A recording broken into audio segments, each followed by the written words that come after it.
Across the earliest cities of Mesopotamia, the sky was more than an empty space. It was a clock, a calendar, a guide, and a quiet presence that shaped the rhythm of daily life. Priests watched its movements with steady attention. Scribes marked its changes with simple lines pressed into clay. For generations, the heavens responded with patterns that were predictable, familiar, and deeply woven into the world the people understood. Yet, scattered among the routine records of canals, rations, and star lists, are entries that do not belong to ordinary days.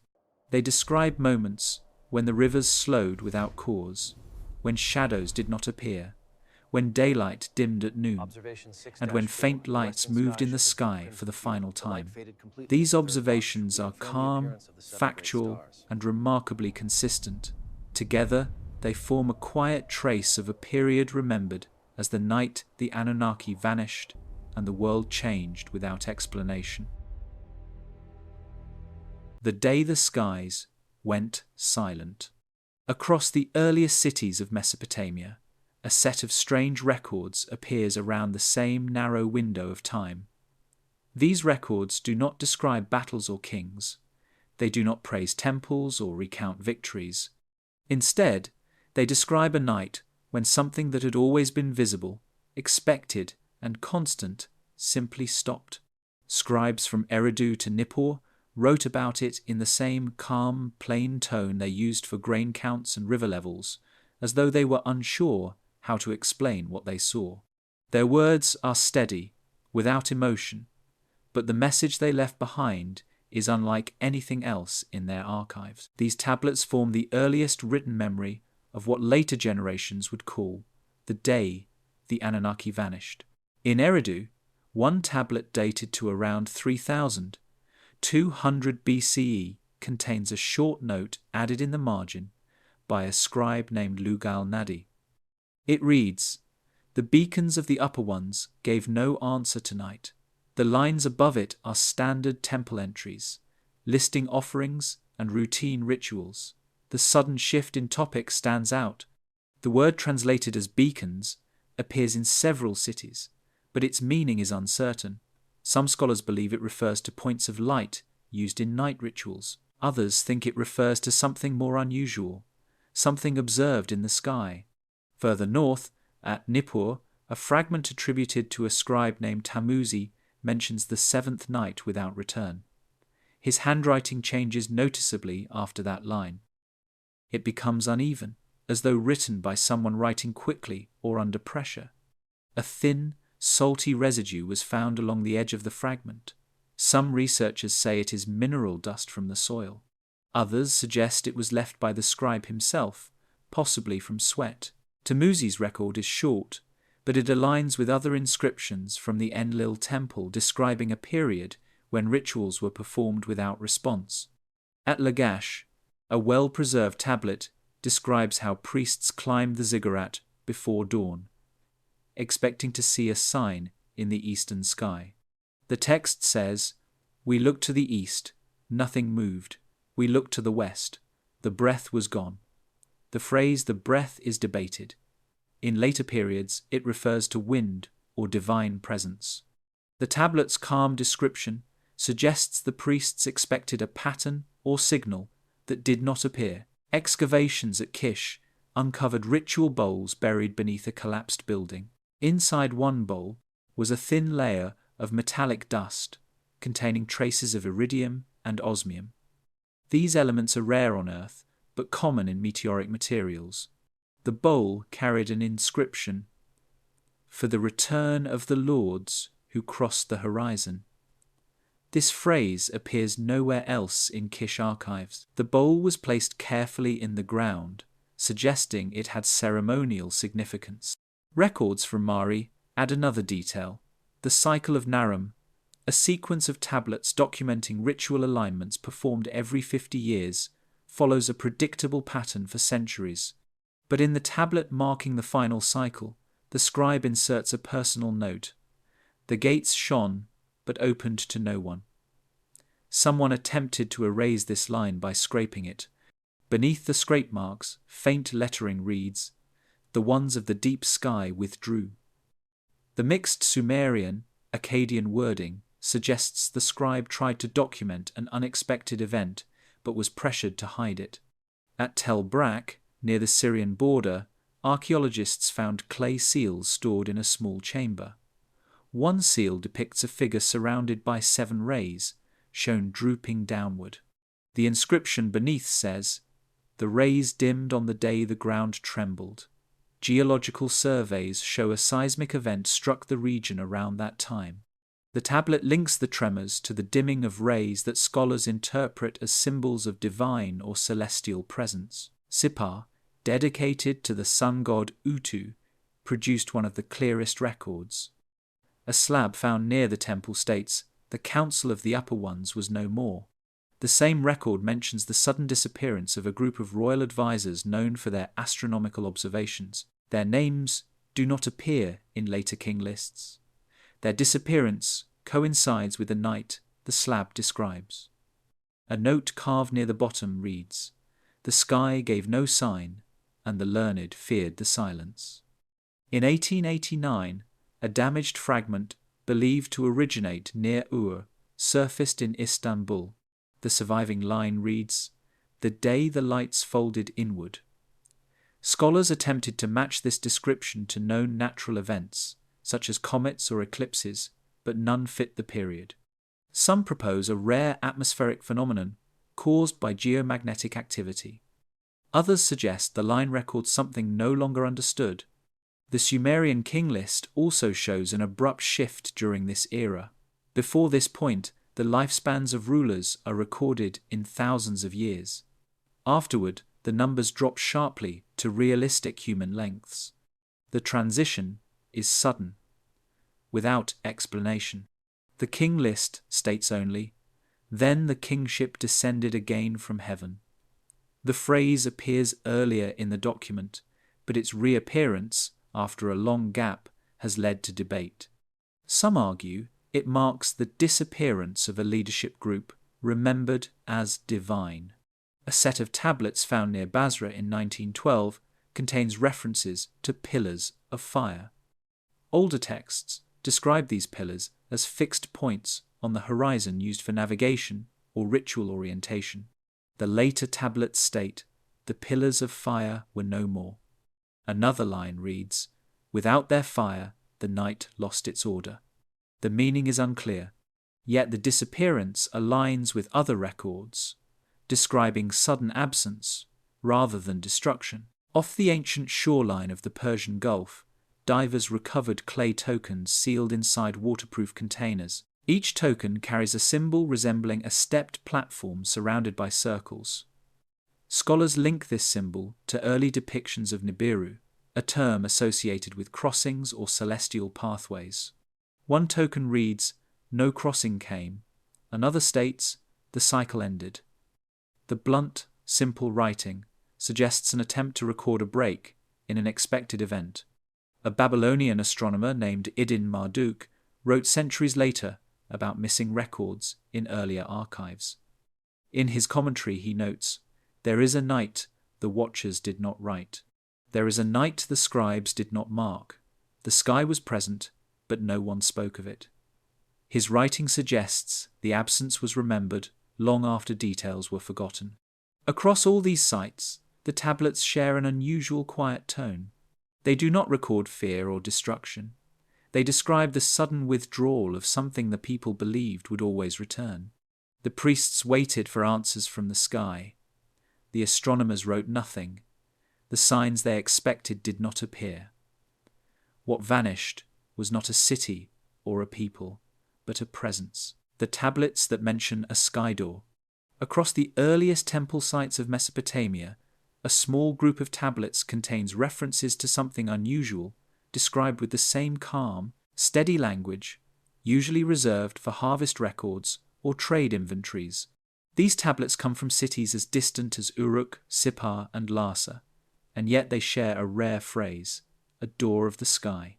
The writing is simple, without poetic decoration, suggesting the scribes were not creating myths, but recording something they believed to be routine. Later generations treated the phrase as symbolic, but the earliest tablets use it in practical contexts, as though describing an observable feature. One of the clearest examples comes from Uruk. A tablet dated around 3100 BCE was discovered near the Iana temple complex. The tablet documents a sequence of nightly observations by a scribe named Asha-ilu. Most entries describe star positions and the movement of Venus. Yet in a short note added near the end, Asha-ilu writes, "The door opened above the north line. The priests bowed." The phrase north line refers to a fixed point used for alignment during temple rituals. The note stands out because it is written in a slightly different hand, suggesting he added it after completing the main record. The writing is steady, without emotion, implying he did not consider the event extraordinary. In Sippar, a set of tablets catalogued in 1894 describes ritual preparations for the annual festival of Utu, the sun god. One tablet mentions a ceremony held on the ziggurat roof to witness the shining of the high door. The wording implies that the door was expected to appear at a specific time. The temple calendar for that year includes a marginal remark. The door shone earlier than the cycle. The remark is carefully carved, indicating it was considered important but not necessarily mysterious. Near Lhasa, excavations uncovered fragments of a tablet documenting a dispute between two priests over the timing of a ritual. The tablet states, "The door did not appear for the sign." One of the priests argued that the ritual could not be performed without the door, indicating that the appearance of this phenomenon was a regular part of ceremonial practice. A small line beneath the main text, possibly added by a junior scribe, reads, "In the old days, the door opened without delay." The distinction suggests the scribes recognized changes in patterns, but continued documenting them in plain terms. Another important clue comes from a damaged tablet found near the ancient settlement of Shurupak. Although much of the surface is eroded, the phrase "the opening above the horizon" remains legible. Beneath it is a notation of time measured by water clock intervals. Scholars interpret this as evidence that the scribes attempted to measure the duration of whatever they observed. The consistency of such timing records hints at a phenomenon predictable enough to warrant routine observation. In a unique cylinder seal discovered in 1927 shows two figures standing beneath a rectangular shape suspended above them. The rectangular form has been interpreted by some scholars as a symbolic gateway.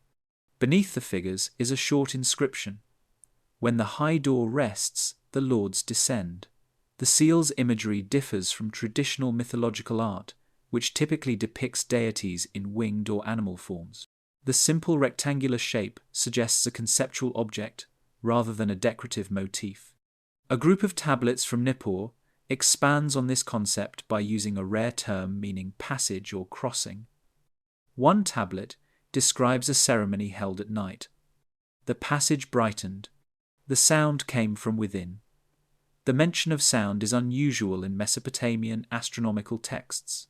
The writing is calm, without exaggeration, as though the scribe believed the sound was expected. A follow-up tablet, recorded by the same scribe, includes a note: "The passage dimmed before the measure." This could refer to timing discrepancies noticed by the temple watchers. In 1953, archaeologist Fuad Safar uncovered a small archive near the Diyala River. Among the tablets was one containing an abstract diagram of intersecting lines, circles, and a rectangular mark at the top. Next to the mark was a single phrase: "The door aligned with the path." The path is believed to refer to a celestial trajectory. The diagram suggests the scribes attempted to map the position of the phenomenon relative to known star patterns. A fragment from Babylon, although written centuries later, preserves a commentary referencing older records. The Babylonian astronomer Bel-Idin wrote, "In the early tablets, the high door is described as a place where the watchers entered and departed." His note indicates that the concept persisted into later periods, though understood more symbolically.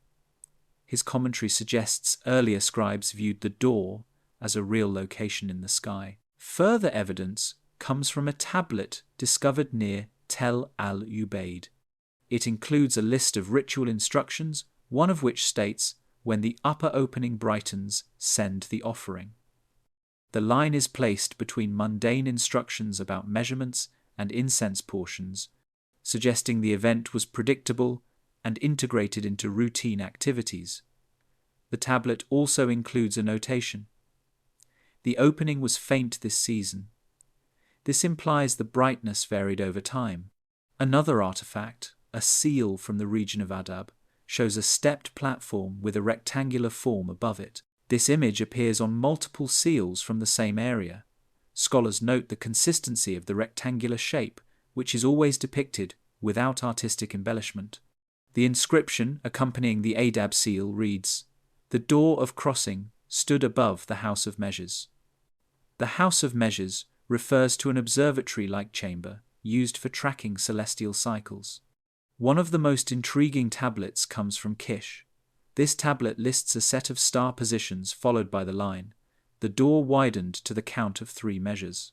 The wording is technical, implying that the scribes attempted to measure the width of the phenomenon using standardized units. This suggests the event had visible dimensions, making it more than a symbolic concept. Near the Persian Gulf, divers found a tablet stored inside a clay container, along with small clay tokens. The tablet includes the phrase, "The door failed to open at the crossing." The tokens bear symbols associated with navigation and priestly travel routes, indicating the door may have been connected to a ritual or ceremonial journey. These tablets, though scattered across regions and centuries, describe the sky door with the same quiet tone and practical language. They do not portray it as myth, but as something once observed directly. The scribes recorded its brightness, timing, alignment, and occasional failure to appear. They treated it as part of the natural order, even when it changed in ways they did not expect. The night the horizon glowed red. Across multiple ancient cities of Mesopotamia, a quiet pattern appears in tablets dated to the generations before the Anunnaki were said to vanish. These records, written in plain administrative language, describe a night marked by an unusual red glow stretching across the horizon. The scribes who noted this event did not use poetic terms or dramatic descriptions. They wrote in the same steady tone, used for grain counts, boat deliveries, and temple rations. The simplicity of their words suggests they were documenting something they believed was real, visible, and widespread. One of the earliest references comes from the city of Adab. A tablet found in a storage chamber beneath the main temple includes a short line added beneath an inventory list.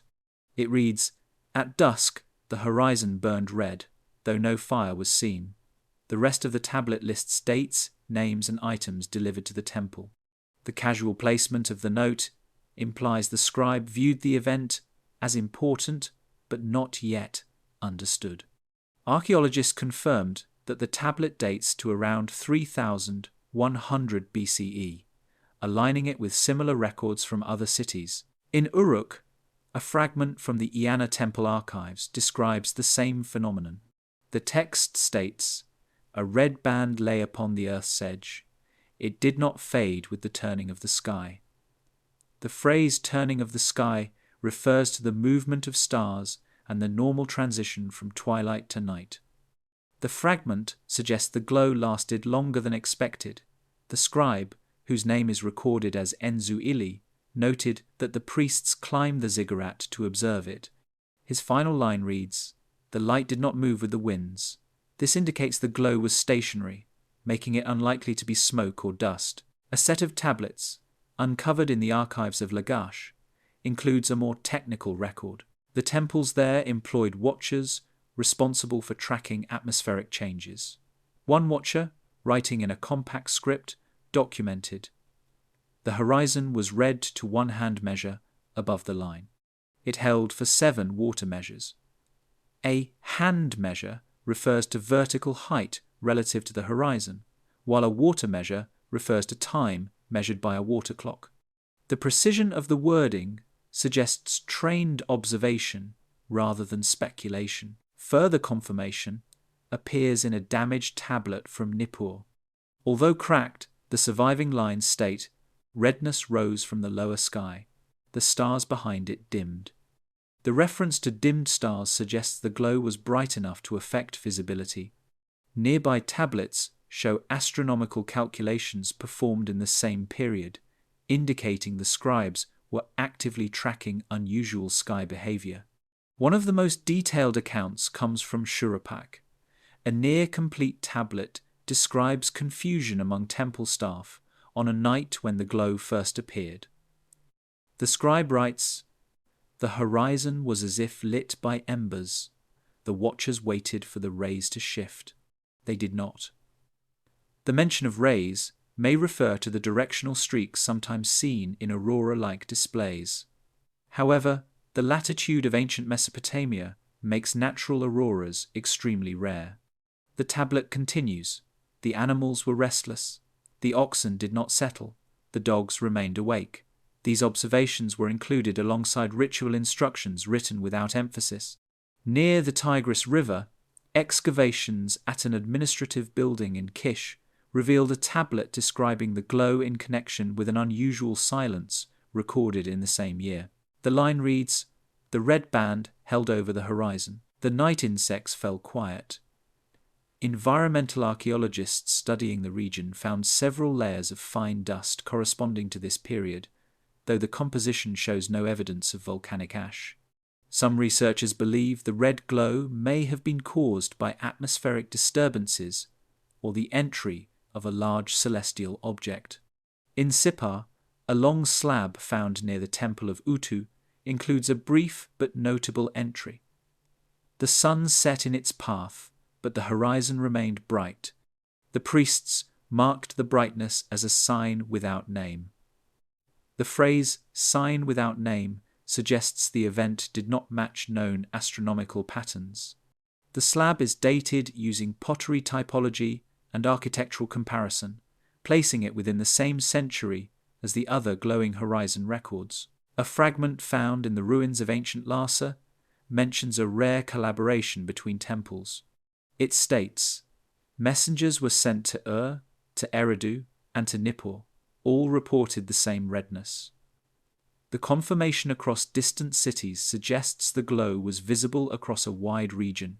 The fragment also mentions, "The elders agreed to ask the Upper Ones for a word." The Upper Ones is a title often used for beings associated with the Anunnaki. The line does not clarify whether a response was expected. In 1931, researchers uncovered a weathered tablet near the Persian Gulf containing a simple, undisturbed line, "The sea did not reflect the red." The meaning of this phrase remains debated. Some scholars argue that if the glow came from an atmospheric source, it should have reflected on water. The fact that it did not suggests the glow may have been higher in the sky than originally believed, or perhaps blocked by a layer of airborne material. Archaeological teams at Tel Brak found evidence that the red glow coincided with a mild seismic event. A clay tablet from a storage building collapse mentions, "The ground trembled lightly as the red touched the horizon." The reference to ground movement appears in other texts describing the same period, though the earthquakes seem minor in scale. One of the rarest documents comes from a private collection in Istanbul. A scribe named Naram Utu wrote on a small clay tablet, "The red did not warm, it only shone." This detail mirrors descriptions of the glow lacking heat, ruling out fires or volcanic phenomena. Naram Utu also notes, "The elders watched until the third measure of the night. No star crossed the redness." This may indicate the glow obscured or distorted normal star paths. Near Babylon, a commentary written centuries later by a scholar named Belidin references older archives when he states, "The red night was recorded in the tablets of the first cities. The cause was not written." His words indicate the phenomenon remained known long after the original scribes had vanished. Across all these records, the glow is described in simple terms without interpretation. The scribes documented its height, duration, brightness, and effect on animals and stars. They wrote nothing about fear or myth. They did not attempt to explain its meaning. They only recorded that the horizon glowed red in a way it had not before. The priests who said the stars changed position. Across several ancient cities, a quiet shift appears in temple records documenting the night sky. These were not dramatic statements or mythic stories.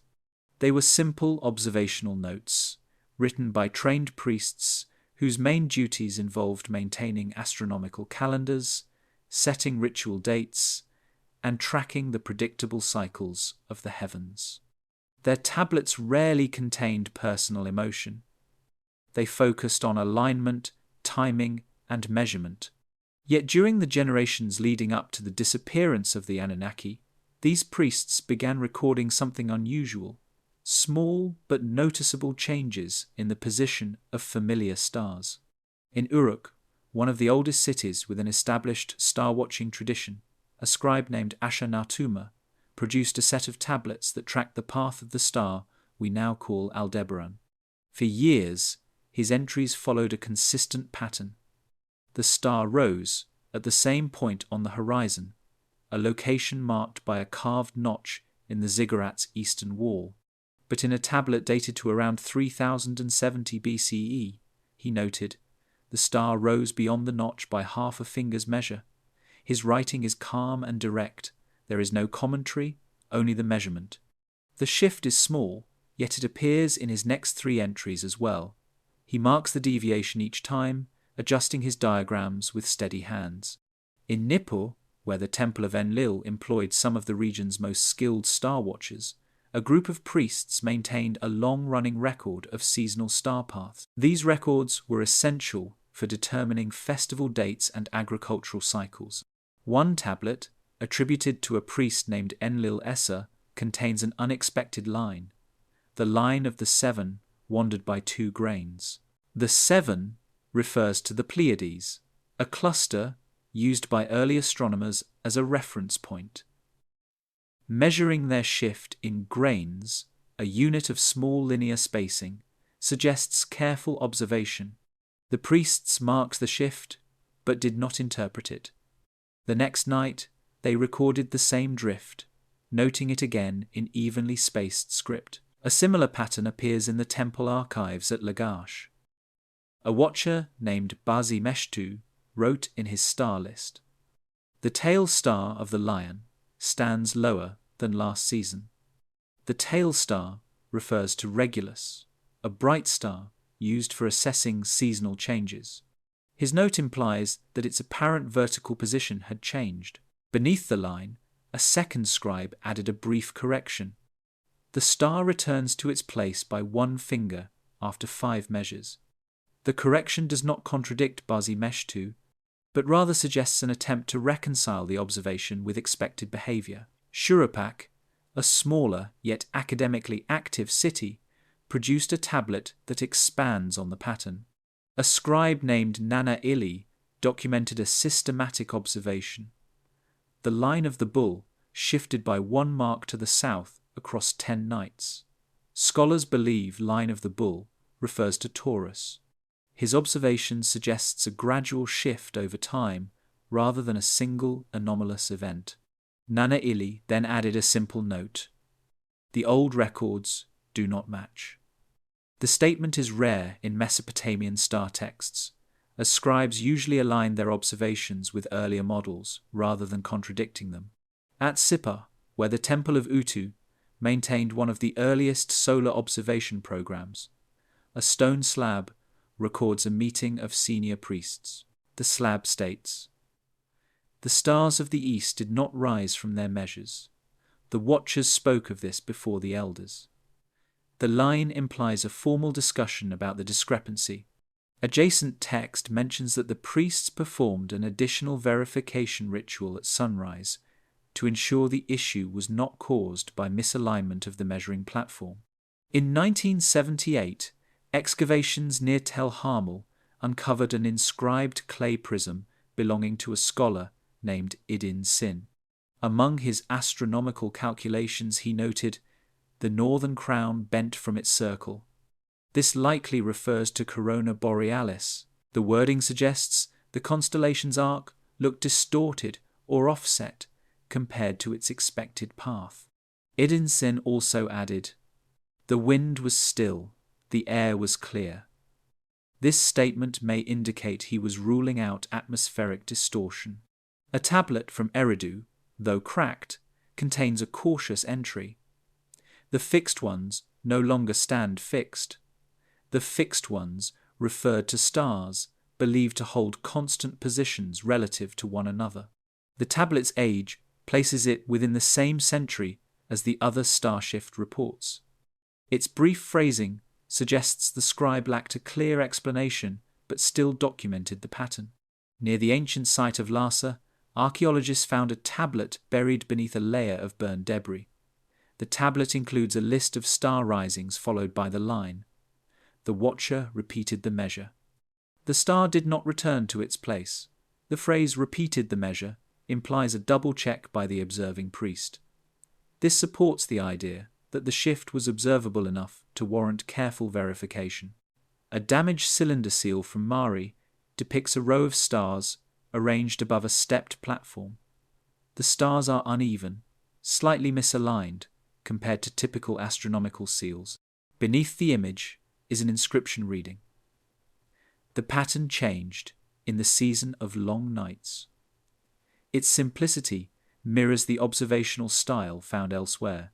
One of the most puzzling pieces comes from a commentary written centuries later by the Babylonian astronomer Bel-Ramani. He refers to older archives when he writes, "The ancients noted a wandering of the fixed lights." The reason was not written. His statement implies that the memory of the event persisted even after the original meaning was lost. Another record, found near the Persian Gulf, describes seafaring priests who used star paths for navigation. Their tablet states, "The guiding stars drifted from their water measures." They used water clocks to track the duration between the rising of specific stars. Their observation suggests a disruption in timing as well as position. In Kish, a unique ritual tablet mentions, "The priests marked the shift of the high ones and brought it before the council." The high ones could refer to bright stars or to celestial beings associated with the Anunnaki in later tradition. The tablet does not clarify which meaning the scribe intended. One final record from Nippur, nearly erased by time, contains the faint line, "The watchers were uncertain. The sky moved." The phrase is rare in Mesopotamian astronomy, where uncertainty was seldom acknowledged. Across these cities, the priests documented star movements that did not match older records. They measured shifts in position, height, and timing. They checked their work, repeated measurements, and consulted older texts. Their tone remained steady and factual. They did not speculate or explain. They only wrote what they saw. The tablets do not describe panic or prophecy. They describe quiet changes in the sky, noticed by trained observers who believed the heavens followed fixed patterns. Their simple notes suggest they were witnessing the early signs of a shift they did not yet understand, the great silence in the temples. In several ancient cities, temple archives record a period marked by an unusual stillness. These accounts differ from the normal ritual notes that fill most clay tablets. Instead of listing omens, responses, or signs, the scribes began documenting the absence of these things. The shift is quiet, but consistent. Temples that once reported regular celestial acknowledgements, subtle movements in sacred flames, or changes in wind direction during offerings, instead recorded nothing. The scribes wrote their observations in measured language, keeping to the tone used for routine matters, yet the pattern stands out clearly across regions. In Eridu, a scribe named Lugalmesh II produced daily records for the House of Enki. His tablets usually included remarks about the reflection of starlight on temple water basins, which were used to track divine presence. Yet one tablet dated to around 3050 BCE states, "The basin stayed calm through the night. No shimmer came." The wording is plain but unusual for Eridu, where priests had long relied on these subtle patterns. Nearby tablets confirm the calm continued for several nights, with no variation. At Nippur, where priests of Enlil monitored wind movements during dawn rituals, a tablet contains the line, "The air held steady." The feathers did not shift. The feathers refer to lightweight tokens used to measure airflow. Their stillness was rare in an area known for gentle morning breezes. The note is followed by a record of the day's offerings without comment. This restrained approach suggests the scribe was unsure whether the change carried meaning. In Uruk, the Eanna Temple archives preserve a tablet in which a scribe named Amat Ili wrote, "The gate fire gave no rise." This fire, maintained near the temple entrance, normally flickered in ways the priests interpreted as signs connected to ritual petitions. The simple statement that the flame showed no movement is striking in its directness. Amatili added times measured by water clock, marking intervals throughout the night. Each line repeats the observation, "no rise." In Gursu, part of ancient Lagash, watchers recorded the behavior of sound within temple halls. Certain chants produced echoes used for interpreting omens. A tablet from this site notes, "The hall answered with nothing." The wording indicates the echo failed to return. Sound tests were repeated, and the scribe marked each attempt with a measured tone. "No answer! No answer!" A similar record from Lhasa describes activity around the moon shrine dedicated to Nana. One entry reads, "The glow of the night lamp kept even. No sway appeared. The lamp was suspended by thin cords that reacted to small shifts in air and temperature." The lack of sway was noted for 3 consecutive nights. These multiple entries appear in a sequence of routine temple observations, suggesting the priests remained committed to their duties even as expected signs ceased. Shurupak provides another set of clues. A tablet discovered beneath collapsed walls lists ritual actions, followed by short comments. One line reads, "The incense rose straight, the column held its line." This refers to the path smoke took as it left the ritual brazier. Normally, slight curves or drifting trails were interpreted as indications for the day ahead. The straightness of the smoke indicated a lack of variation in the air. 2 additional tablets from the same archive confirm the same condition over a longer period. One of the most intriguing tablets comes from Sippar. A senior priest named Hashtu Ili wrote, "The sun mark did not change at dawn."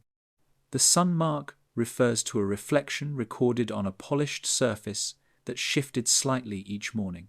This movement was important for confirming seasonal alignment. Its failure to shift was unusual enough for Hashtu Ili to inscribe the observation without further analysis. Beneath this line he added, "The young watchers waited. No sign appeared." Near the Tigris River, a smaller temple at Tutub kept records of animal behavior during ceremonies. A tablet from the site states, "The birds remained still on the roof." The birds mentioned were known to move around in the early mornings, shaking off night's coolness. The stillness was marked again in another entry. No flutter. In Kish, a tablet dedicated to the sky goddess Inanna records the action of a sacred oil placed in a bowl of water. Typically, the oil's spreading pattern indicated the suitability of ritual timing. Instead, the scribe wrote, "The oil stayed in its circle."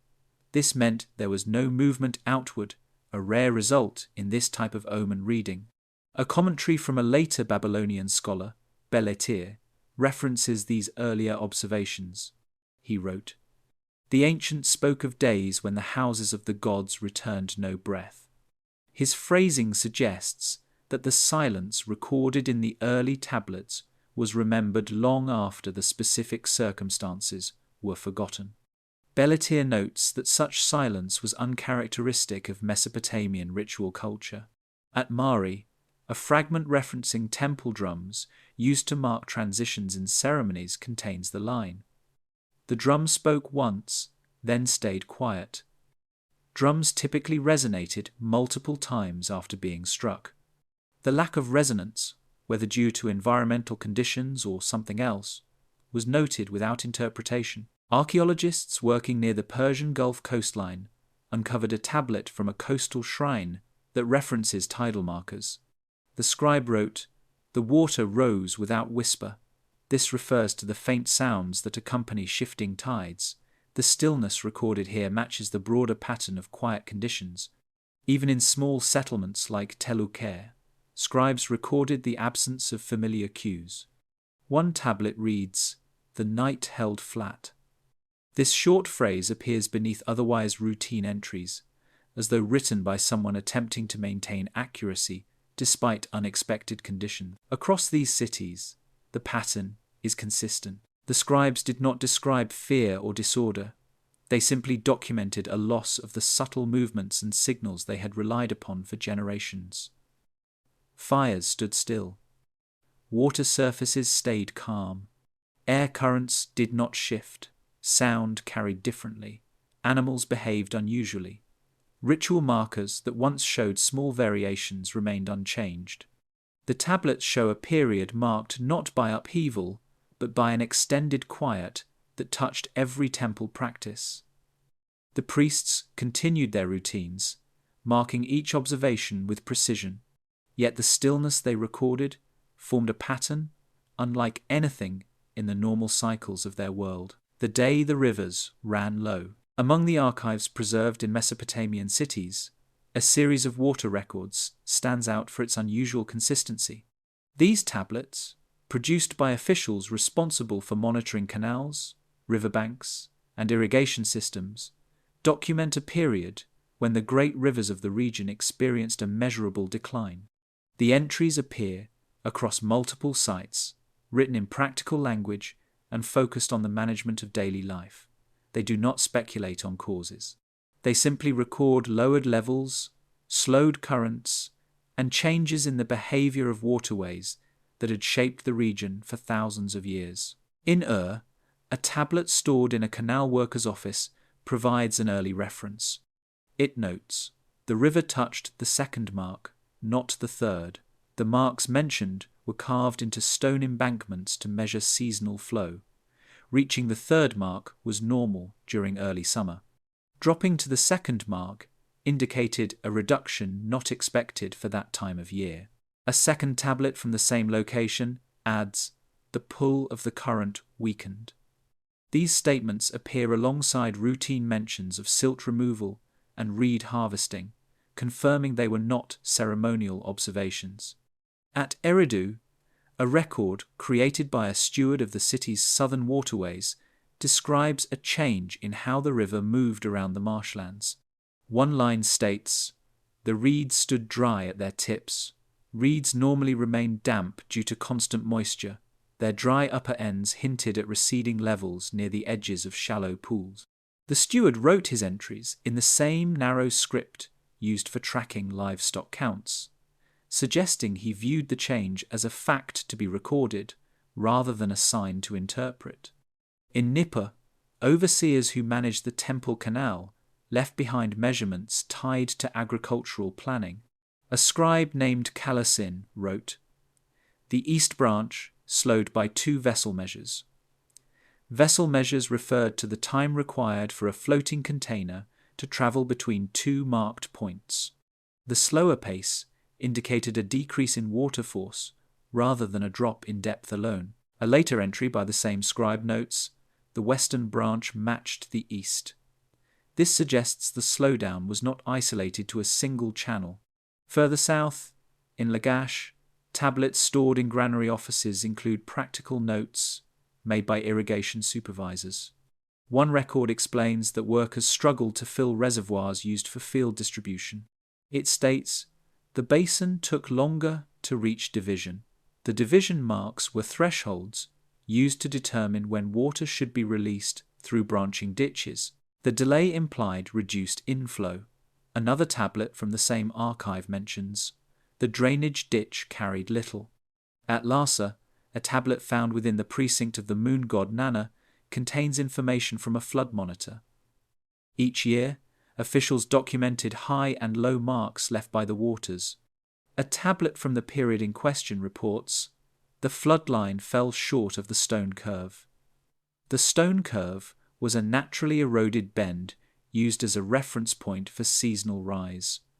Its absence in that year's cycle stands out in contrast to the decades preceding it. In Sipa, engineers responsible for maintaining river defences noted a shift in sediment. Their tablet states, "The bed showed more stone than clay." Clay deposits usually dominated in that region. Increased stone exposure suggested that water had pulled back, revealing deeper layers. The same worker added, "The bank steps dried early." Bank steps were carved features that appeared during low water months, yet this tablet dated the drying to a time much earlier than expected. A surprising record from Shurapak comes from the hand of a storehouse keeper whose daily ledgers included water availability for transport. His entry reads, "The ferry crossed with difficulty." Ferries typically relied on swift current to guide their route. The phrase indicates sluggish movement. Beneath this line is a second observation. "The pole reached deeper ground sooner." This refers to the long poles used by boatmen to gauge water depth. In Kish, the archives of a provincial office contain a tablet noting issues with canal feeders. It reads, "The gate opened, yet little entered." Gates were wooden barriers used to regulate canal flow. The entry suggests the expected surge of water did not arrive. Another short statement follows. The keeper recorded no change. The lack of change indicates stable but low intake levels. On the outskirts of ancient Adab, archaeologists recovered a tablet containing survey calculations. It includes a brief line. "The measuring rope slackened."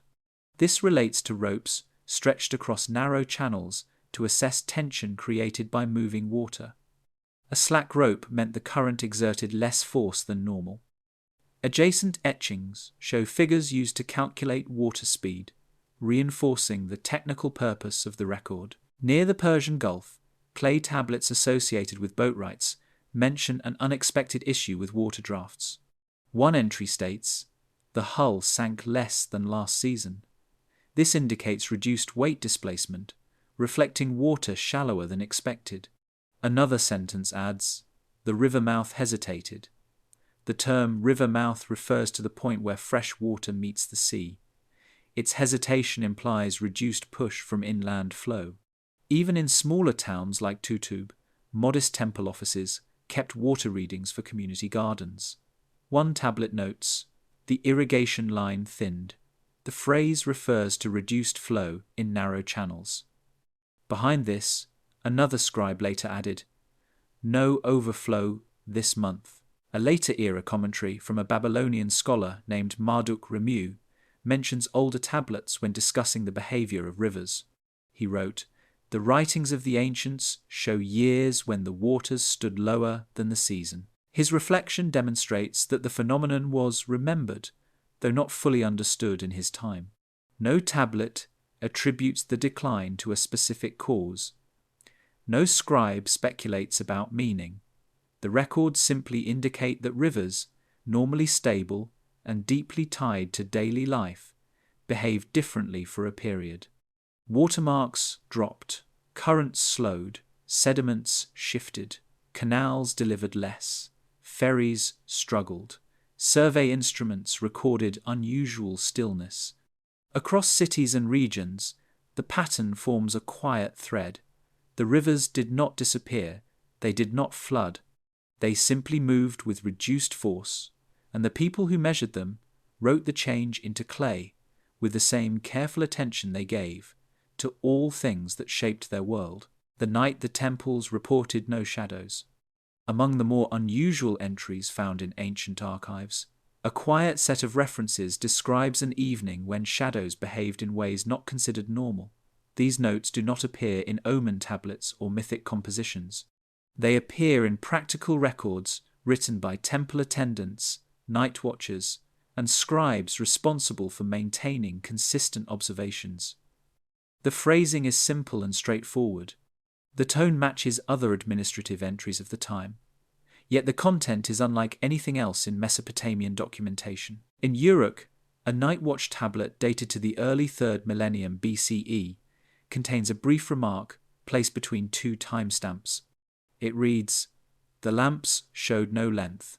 The length refers to the elongated shape cast by a flame when placed near walls or pillars." These measurements were often used to estimate time or confirm the alignment of ritual spaces.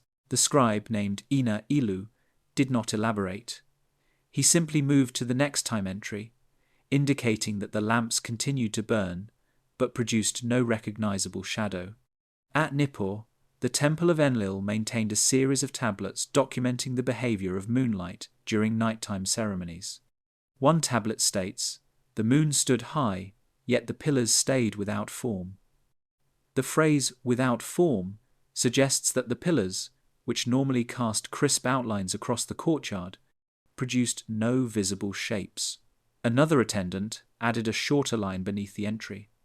"The watcher saw nothing move." This likely refers to the shifting of shadow lines as the moon crossed the sky.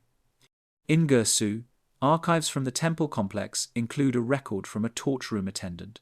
His duty was to monitor the brightness and behavior of torches placed at fixed points along hallways. His tablet reads, "The flame lit the stone, but no mark appeared on the floor." This was notable because torch shadows usually created reliable visual cues for movement within the hall. The attendant continues, "I checked the second torch, the same." The repetition suggests he performed a verification, though no interpretation is present. A small tablet from Kish, discovered in a storeroom beneath layers of collapsed brick, contains a single line. "The wall kept no darkness." This observation appears without context, written in a practiced hand that suggests the writer was accustomed to standardized reporting. The absence of any additional comment implies the scribe felt obligated to record what he saw, even if the event did not fit expected patterns. In Eridu, a collection of water basin records includes an unexpected note. These basins often reflected moonlight, allowing priests to observe changing shapes in the reflection. One tablet states, "The surface shone evenly. No edge showed." Normally, the reflection produced clear boundaries where light and shadow met. The lack of edges suggests an unusual flattening of contrast. A more detailed reference appears in the archives of Lhasa. A scribe responsible for documenting architectural maintenance included a remark in his ledger. "The central lamp stood bright, yet the beams beneath it did not divide the floor. The beams mentioned refer to structural elements of the ceiling.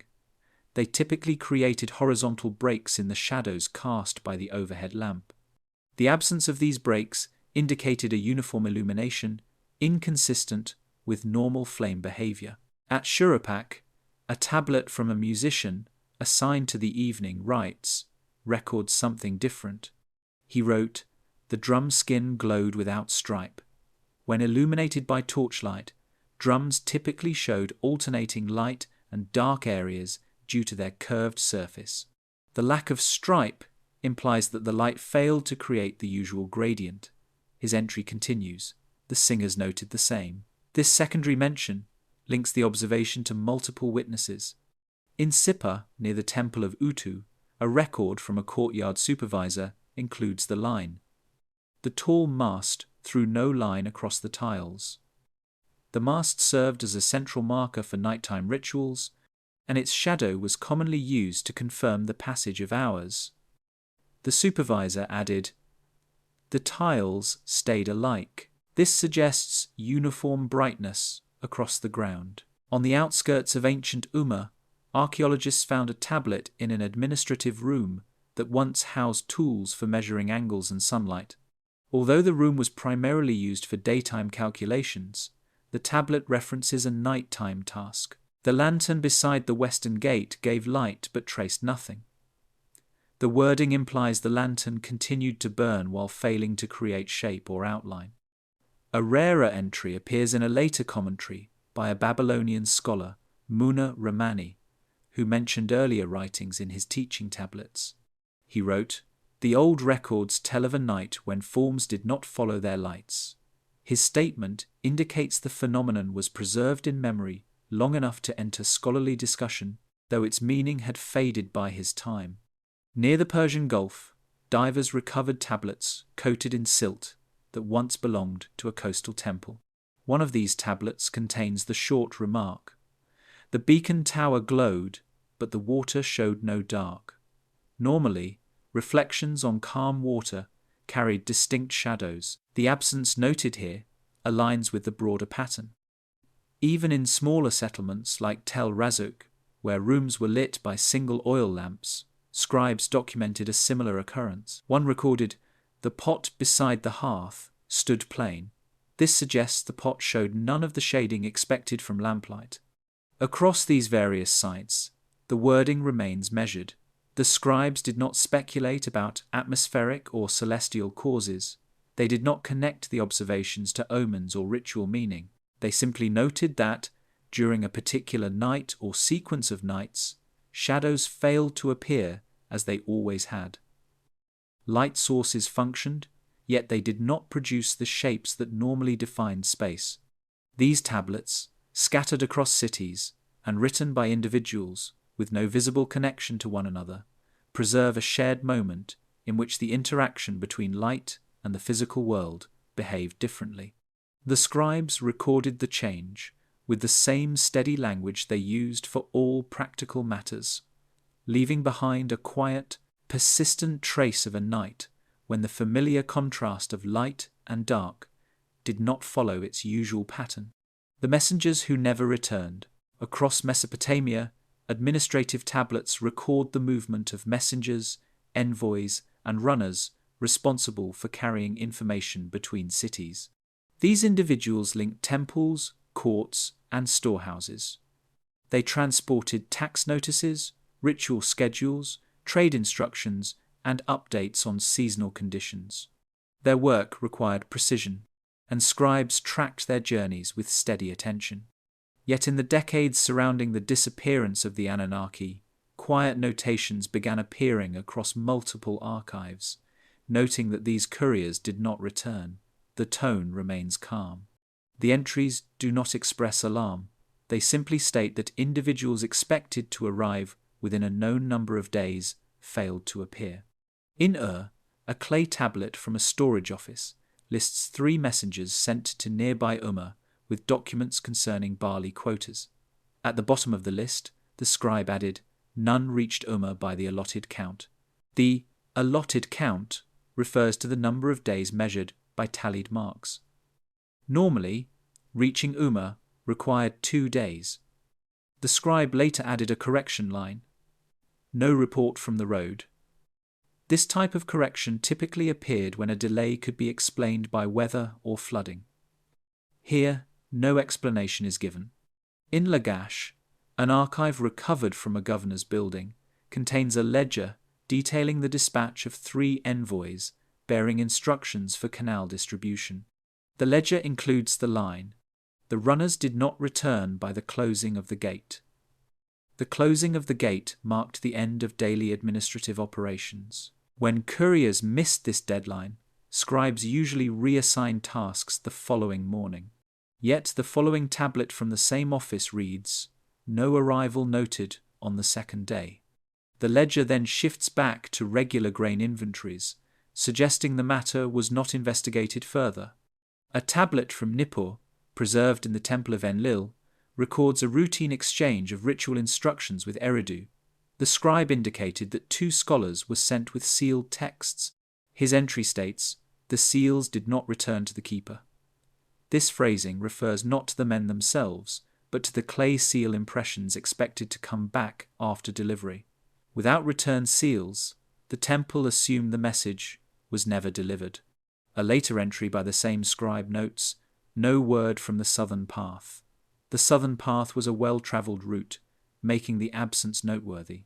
In Shurupak, where officials maintained detailed accounts of intercity communication, a tablet lists the dispatch of 4 delivery men to Lhasa. The tablet concludes with the line, "The 4th day passed with no sign." The scribe marked the line with a small wedge symbol used for administrative delays, yet the next week's tablet contains another entry. Still no arrival. This continuation is rare, because most missing messengers were eventually noted as delayed or rerouted. Instead, the absence remained unaddressed. Uruk's Iana temple archives contain a differing type of reference. A record of ceremonial coordination mentions 3 representatives sent to Sippar. The scribe wrote, "The northern convoy met none on the way." This record indicates that a separate group travelling opposite the missing couriers encountered no sign of them. The entry is set between ritual items and calendar adjustments, reflecting the scribe's effort to maintain routine documentation. Another administrative text from Kish concerns metal shipments. The tablet notes, "One bearer and 2 escorts departed. Only the escorts returned." The escorts later submitted a short statement inscribed on a second tablet. The bearer walked ahead at the stone marker and was not seen again.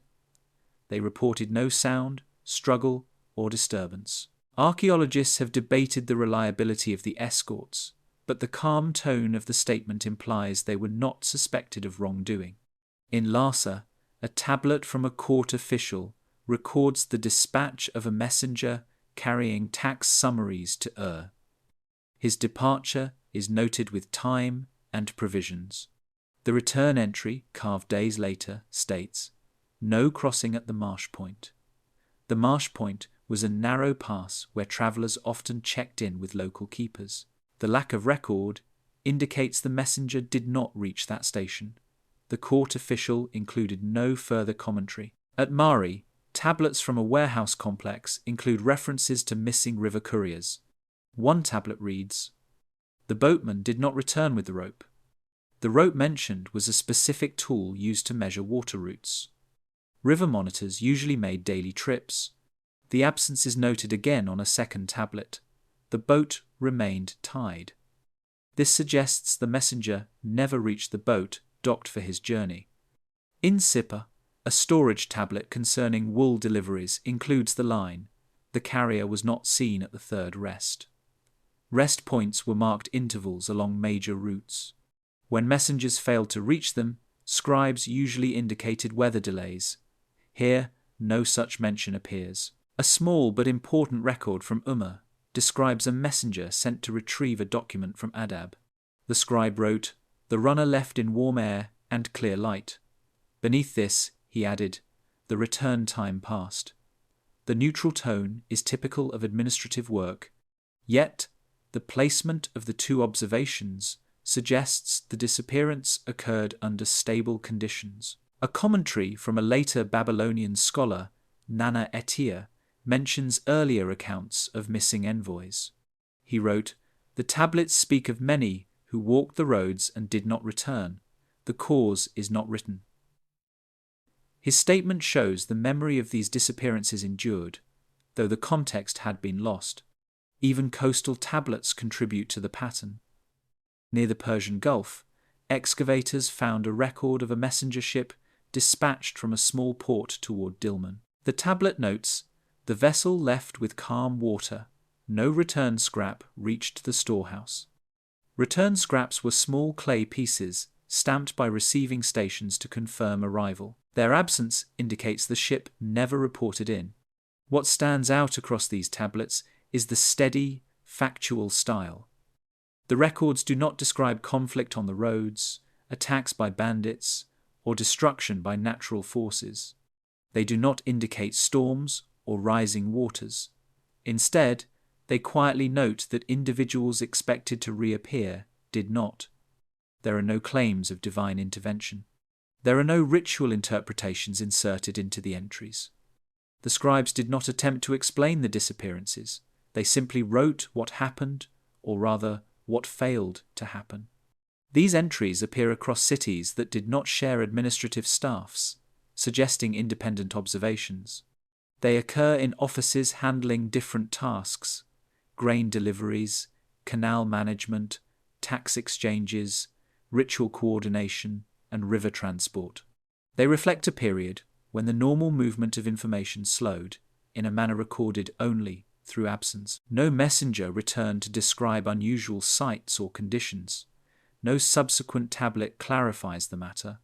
Only the administrative notations remain, repeated acknowledgements that people sent on familiar routes did not come back, leaving behind a quiet gap in the steady rhythm of intercity communication. The records of the sky that went dark in midday. Among the practical tablets produced by scribes across early Mesopotamia, a small group of entries describes a brief dimming that occurred while the sun stood high. These notes do not resemble eclipse records, which were typically written with formal terminology and linked to established omen interpretations. Instead, they appear inside routine administrative documents, grain lists, canal reports, livestock counts, where the scribe inserted a short remark about a sudden loss of daylight. The lines are calm, without urgency, and carry the steady tone typical of daily entries. In a tablet from a granary office includes a remark placed between measurements of barley sacks. It states, "Midday dimmed for a short count." Short count referred to a brief interval on a water clock, indicating the event lasted only moments. The scribe added nothing further. He simply returned to listing quantities. This lack of embellishment suggests he considered the dimming unexpected but not dangerous. From Lhasa, a tablet belonging to a canal worker records the behavior of water flow. In the middle of a paragraph describing sediment buildup, the scribe wrote, "The light weakened, though no cloud rose." Cloud movements were commonly monitored for irrigation. His note rules out weather as the cause. He then continued, documenting routine adjustments to the canal gates. At Nippur, a priest assigned to the courtyard of Enlil maintained a register of daily conditions. One entry reads, "The shadow line vanished at the sun's height." This refers to the long, straight shadow cast by a central courtyard post. The disappearance of the shadow at midday was unusual, as even strong sunlight produced clear lines. Beneath the line, another attendant added, "The mark returned soon after." This suggests the dimming was brief and did not correspond to an eclipse, which would have lasted longer. Uruk-Ziana temple archives contain a reference from a scribe named Meshki Talu. He documented temple storage inventories and noted in the margin, "Brightness fell without wind." Wind was often associated with dust movements that could obscure sunlight. His statement implies the air remained still. He included water clock notations showing the dimming lasted 3 intervals before conditions returned to normal. In Lagash, a set of tablets recovered from an administrative room includes an entry describing an outdoor inspection of boundary stones. The inspector wrote, "When the sun stood in the center, the land darkened. There is no mention of clouds or storms." The next line states, "The stone markings remained visible after the light returned." The focus on visibility suggests the inspector waited until normal brightness resumed before continuing his work. At Shurapak, tablets from a storage facility contain records of oil distribution. One tablet includes a simple note, "The room darkened, though both doors were open." The storage building relied on sunlight entering through open doorways. The dimming of already bright interiors suggests an external change in daylight. The scribe resumed listing quantities without commentary. A tablet from Kish contains an observation by a livestock manager who regularly checked herds in open fields. His entry states, "The ground lost its shine." This phrase referred to the reflective quality of sunlit soil. The next line reads, "The herd stood still." Although animal behavior was not his primary task to document, He noted their stillness as part of the observation. No explanation follows. Near the Tigris River, an excavation at Tutub revealed a tablet from a fisherman's ledger. The fisherman usually recorded the clarity of water during midday, when sunlight penetrated the surface. One entry reads, "The shallows turned dim." His notes indicate normal weather and steady water conditions, pointing to an external shift in daylight rather than environmental disturbance. In Sippar, a stone slab used for daily temple scheduling records a short observation, day dulled near the height of the sun. The slab carries a precise time mark, placing the dimming not at morning or evening transitions, but at the period of greatest brightness. The scribe then resumed documenting upcoming ritual times, showing no sense of alarm. At Eridu, a building near the temple complex yielded a tablet from a builder's office. The builder was recording measurements for a new wall when he included the statement, "The lines blurred, though my eyes were well." This suggests that the darkening affected sharp visual boundaries rather than causing total obscurity. His work resumed immediately in the next line. A later commentary by a Babylonian scholar named Adi Marduk refers to these earlier observations. He wrote, "There were days when the sun lessened without wind, dust, or cloud. The writings say the dimming passed swiftly." His remark shows that later scholars had access to older records describing this phenomenon, though its cause remained unclear. Near the Persian Gulf, coastal tablets record the effects on water surfaces. A scribe overseeing harbour movements wrote, "The sea lost its gleam at midday." This refers to the reflective band on ocean water created by strong sunlight. The absence of the gleam implies a reduction in overhead brightness. Finally, a tablet found in a minor settlement near Adab contains a short line within a set of cattle feeding records.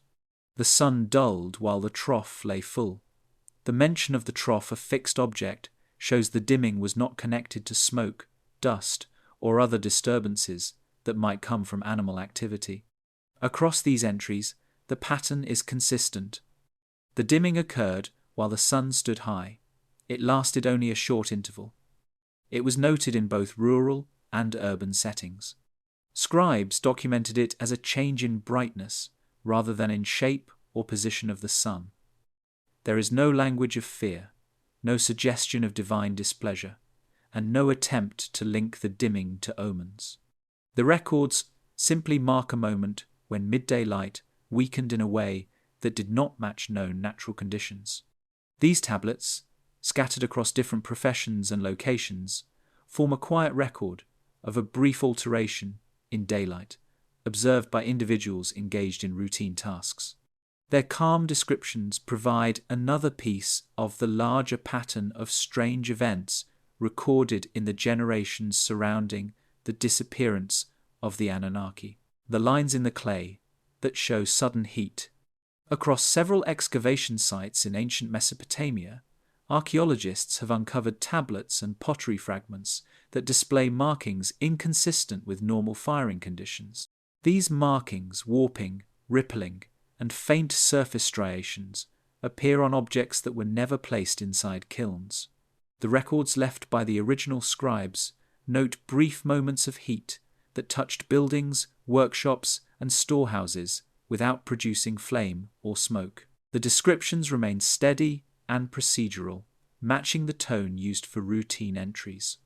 In Ur, a set of clay tags used for tracking livestock contains unusual distortion lines. These tags were typically sun-dried rather than killeen-fired, yet several show curved impressions running across their surfaces. A worker named Talueshte added a short line to one of the tags. "The wall warmed without fire." This note appears between two lists of sheep rations, suggesting he included the observation simply because it affected the clay he handled that day. A similar note on another tag states, "Heat rose near the ground." The lack of scorch marks indicates the warmth did not come from burning material. At Nippur, a building tablet recording repairs to a storage room displays faint rippling across its lower half. The scribe, familiar with standard drying times, wrote, "The slab set too fast. Slabs drying too quickly could crack, but this one hardened smoothly," suggesting it encountered a brief wave of heat before fully curing. The tablet's edges show normal handling wear, confirming the effect was not caused by later exposure. In Lagash, pottery fragments found in a house near the city's central canal contain thin horizontal striations. These were pieces intended for everyday use, fired at low heat. Yet the striations resemble those seen when pottery is exposed to sudden temperature spikes. A tablet from the same home lists household items. At the bottom, the resident wrote, "The jars warmed in still air." This was likely added to explain the altered texture of the vessels. In Shurupak, where kiln records are abundant, one tablet kept by a potter named Emid Lutu stands out. He wrote, "The kiln was cool, yet the outer yard hardened the clay." He had placed several unfired pieces outside while preparing the kiln. When he returned, the pieces had already stiffened past the workable stage.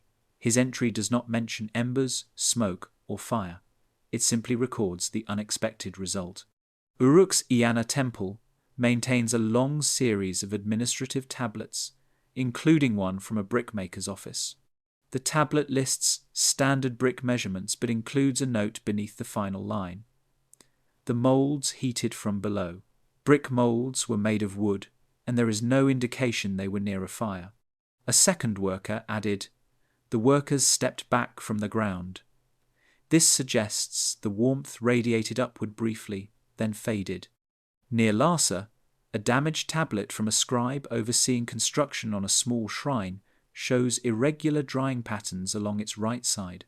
His entry reads, "The clay took the mark before the measure." Clay normally required a set time to reach the stage suitable for imprinting. That it hardened early would have disrupted work. His note indicates the tablet's uneven surface was not accidental, but caused by an environmental shift. In Kish, researchers uncovered a set of storage account tablets displaying a sheen usually produced by high firing temperatures. The tablets were found in a structure without a kiln. One scribe wrote, "The room warmed, though no lamp burned." He also added, "The jars held warmth after nightfall." The warmth of stored goods is unusual in the absence of ambient fire or sunlight. At Sipar, tablet records from a workshop detail the preparation of figurines. One entry includes the sentence, "The shapes cured before the line." The line refers to the water clock interval expected for shaping. Figurines hardening too quickly would become brittle. The entry shows the scribe documenting the accelerated drying as part of standard workshop procedure, without interpretation. A coastal site near the Persian Gulf produced a tablet from a boatworks facility. The scribe noted that pitch softened unexpectedly, the binding warm though the fire slept. Pitch normally softened only when heated directly. The absence of fire implies ambient conditions shifted enough to affect tools and work surfaces. In a tablet belonging to a mudbrick foreman contains a short observation. The marks faded by heat not seen. Fading marks suggest the brick surface experienced temperatures higher than expected during drying. The foreman's entries generally describe timing, labor counts, and clay mixtures. His single line about the unseen heat stands out. From Eridu, a small clay tablet used for calculating building timber allocations shows a slight bowing, not typical of administrative pieces. The scribe wrote, "The arch came after the script." This suggests the tablet bent after he had already inscribed it. Inconsistent bending usually indicates uneven heating, again without signs of burning. A later Babylonian commentary, by an archivist named Iltani, mentions earlier writings in which sudden heat appeared briefly across various sites. He wrote, "The old tablets speak of warm air without flame. They mark the time by drying clay too soon." His summary shows that the phenomenon was known enough to appear in scholarly reflection. Even in small villages like Tel Razuk, a tablet documenting basic household tallies contains the quiet line, "The floor warmed once, then cooled." The entry is placed between lists of olive stock and woven cloth, as though it simply belonged to the day's events.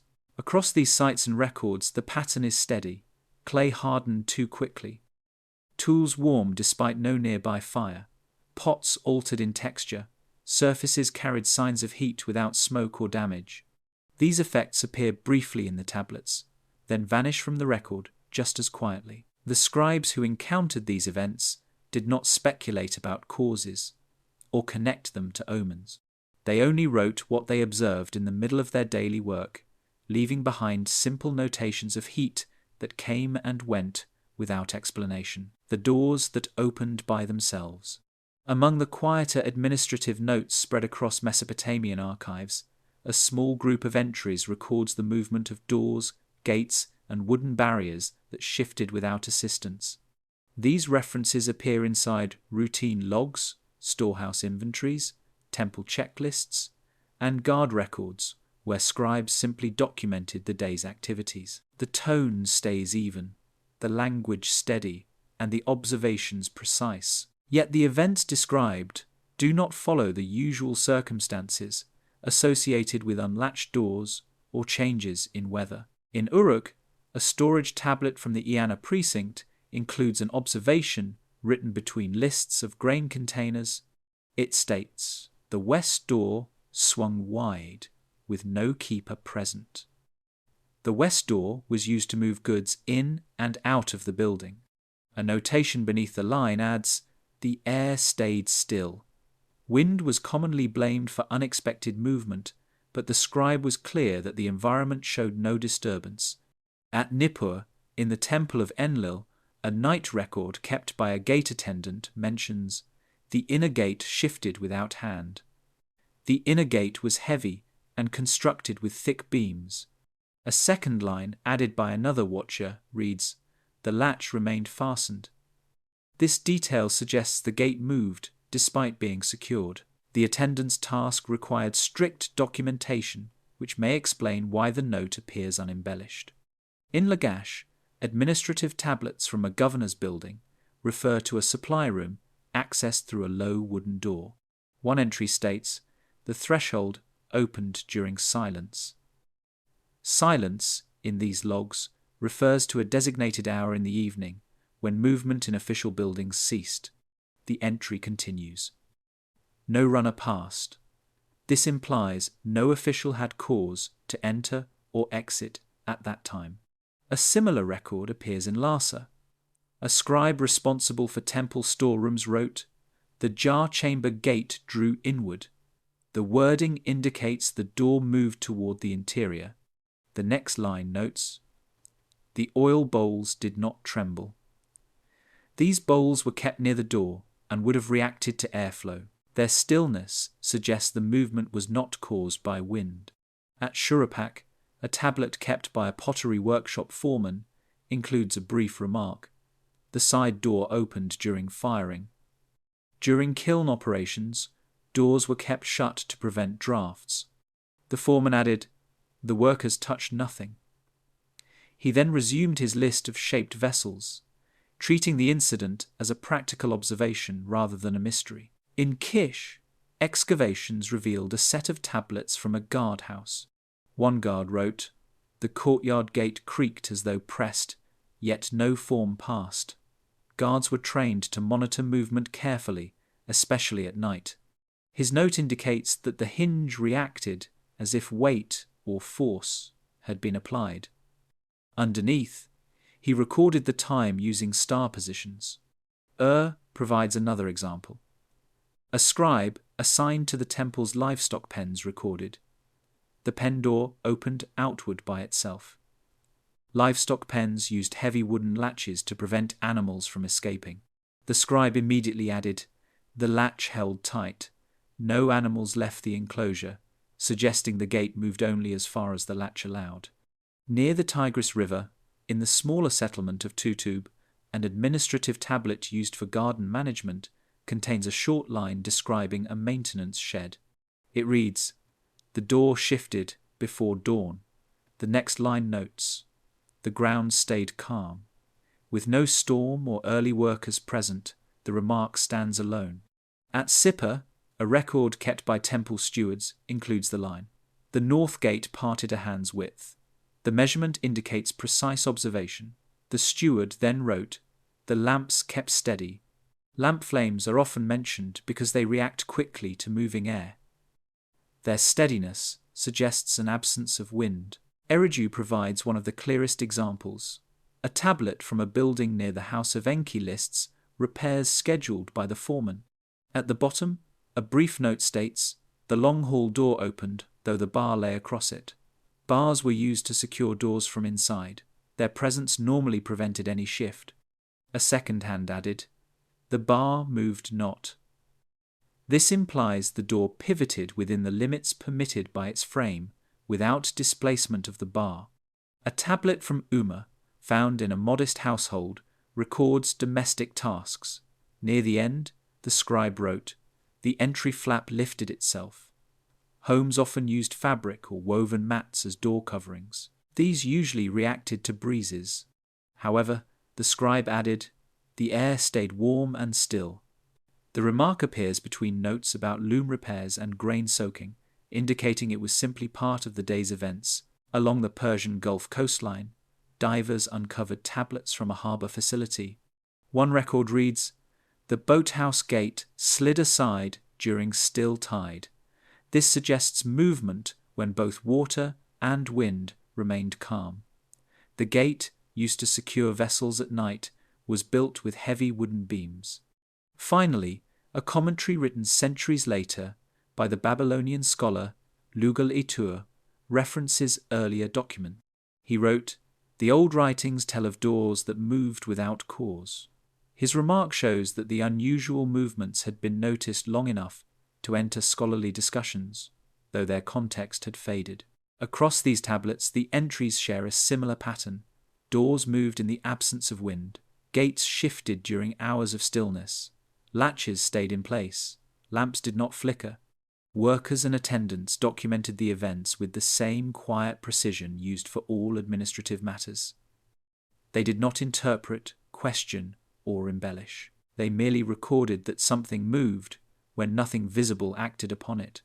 These notes form a record of subtle physical changes, observed in daily spaces, entries that now stand as part of a broader pattern that emerged in the final generations before the Anunnaki vanished from historical memory. The final night, the sky responded. Across the oldest temple archives, the last references to any form of celestial activity appear in a small cluster of tablets created within a narrow span of years.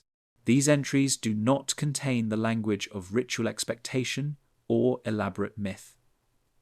They are written in the same steady tone that marks grain tallies, canal adjustments, lamp counts, and daily measurements. Yet their content, simple, almost hesitant, suggests the final moments when the priests, astronomers, and night watchers observed something in the sky that resembled the signs they had known for generations. After these tablets, the record changes. The sky no longer produced responses, and the scribes turned back to ordinary matters, without further mention of the phenomena that once defined their duties. The earliest of these final entries comes from Nippur. A tablet found in the house of Enlil lists routine star checks made by a watcher named Etelpada. His notes follow a familiar pattern of positions and timings until one short line breaks the sequence. A faint turning returned above the east. The turning likely refers to a rotational movement of light used to confirm ritual alignment. Etelpada added a secondary remark. It weakened as I marked it. His measured tone indicates that the light appeared briefly, then faded before the record could be completed. In Uruk, a fragment from the Eanna Temple's upper observatory contains the quiet observation of a scribe named Etana Ili. He wrote, "A narrow gleam traced the old path." The phrase old path refers to a known track once used to determine the cycle of ceremonial nights. Etana Ili then added, "The path thinned, then stopped." The remark implies that the gleam resembled something familiar, but did not behave with the consistency expected of earlier sky patterns. His next line resumes routine storage counts, as though he accepted the faintness of the event without speculation. Larsa's archives preserve one of the most carefully recorded of these final sightings. A tablet belonging to a priest of Nana, responsible for measuring moonlight, states, "A pale rise shone once at the horizon. Beneath it, the priest added a time mark corresponding to 2 water clock intervals. Then he wrote, 'The rise did not repeat.'" Priests often looked for repetition to confirm authenticity.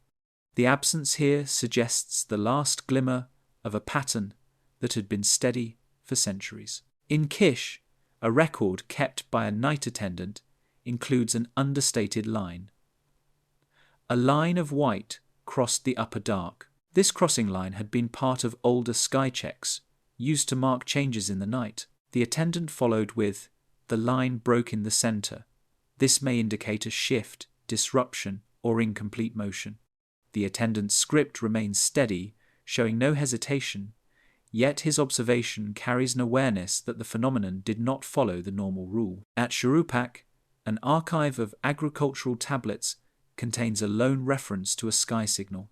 A scribe weighing barley added a line in the margin, "A point of light flickered twice." The term flickered was rarely used in astronomical notes. He then wrote, "No third mark came." The wording mirrors the pattern of other final entries, short, factual, acknowledging a brief appearance that did not continue. From Eridu, a tablet produced near the house of Enki describes the last coordinated sky-watching ritual held by 3 temple watchers. One watcher, named Nadin Iresh, wrote, "A small shining formed above the basin. The basins were reflective surfaces used to detect slight changes in light." He added, "It left no trail. Trails had been essential to earlier observations. The lack of one indicated a change in the behavior of the phenomenon itself." Ur's archives preserve one of the clearest descriptions. A tablet from a ziggurat attendant reads, "A thin spark arched, then faded." The word arched refers to a curved movement used to mark ceremonial timing. The attendant added, "The air held steady. This rules out torches, meteors, and atmospheric distortions, suggesting a controlled motion unlike typical natural events." The absence of further commentary suggests he viewed the fading as a simple fact. Near the Tigris River, in a tablet from Tutub, a small notation appears between entries recording grain delivery schedules. "A glow touched the upper west." Beneath it, the scribe added, "It dimmed to nothing in a short measure." His next entries concern transport animals and tool repairs, showing how seamlessly these final observations were integrated into ordinary duty. One of the most telling records comes from Lagash. A scribe responsible for maintaining the governor's night logs wrote, "A soft rising took form above the silent quarter." The silent quarter was a part of the city used for after-dark rituals. He added, "The rising lifted, stalled, then ceased." His script is clean, indicating he was not hurried. The calm phrase suggests the scribe watched the signal complete only the first part of its usual motion. A tablet found in the ruins of ancient Adab provides a slightly different description. The line reads, "A pale circle shimmered, unsteady." Circles had been used as indicators of celestial readiness. The scribe then noted, "The edges vanished before the count." Without the edges, the circle could not be read properly, making the ritual incomplete. His entry returns immediately to tallying temple oil rations. In Sippar, a priest who managed sunrise markers recorded a short entry. "A soft brightness stood above the markers."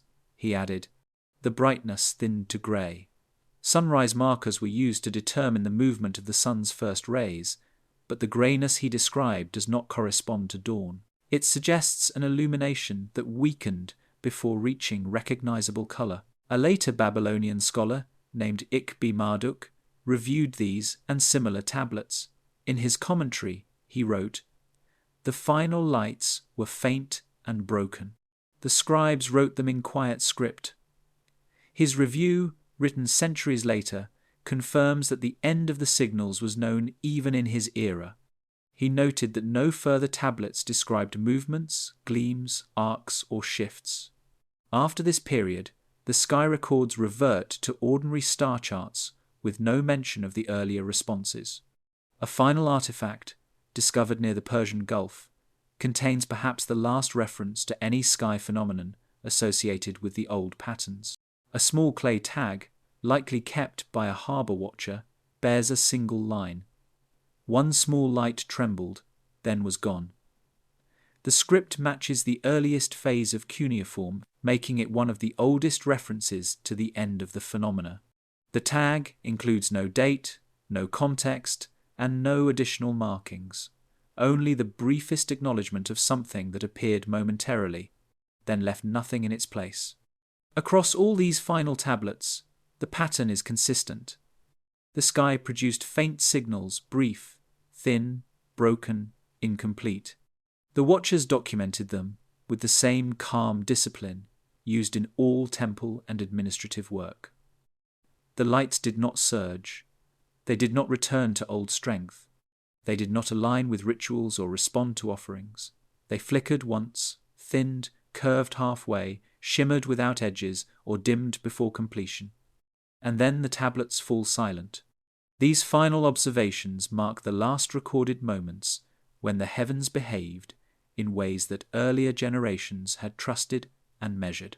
After them, the scribes simply returned to writing about fields, rations, watermarks, and trade routes. The sky no longer answered. The record ends not with a dramatic event, but with a quiet, fading of final night when the sky offered one last trace of movement, then withdrew from human observation entirely. What survives in clay today is not a story of destruction, nor a tale shaped by myth. It is a collection of small, steady observations made by ordinary scribes who simply wrote what they saw.